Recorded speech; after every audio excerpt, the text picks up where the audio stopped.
টাকা current bill আইছে। কেমনে আইলো কারেন্ট বিলটা? কেমনে আইলো তা তো জানি না। আপনারা কারেন্ট পোড়াইছেন তাই এত বিল আইছে। আপনি জানেন না মানে?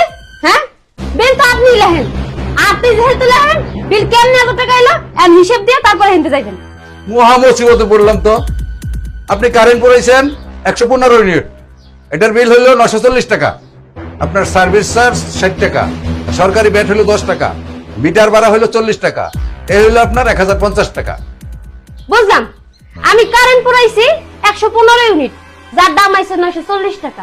কিন্তু এই যে একটা সার্ভিস চার্জের কথা কইতেছেন, এই চার্জটা আমি বুঝলাম না।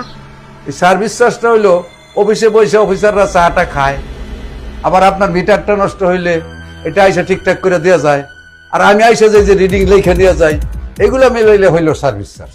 ও, এই লোকি আপনাকে সার্ভিস চার্জ। তা কাকা, সরকার কি আপনাকে বেতন দেয় না?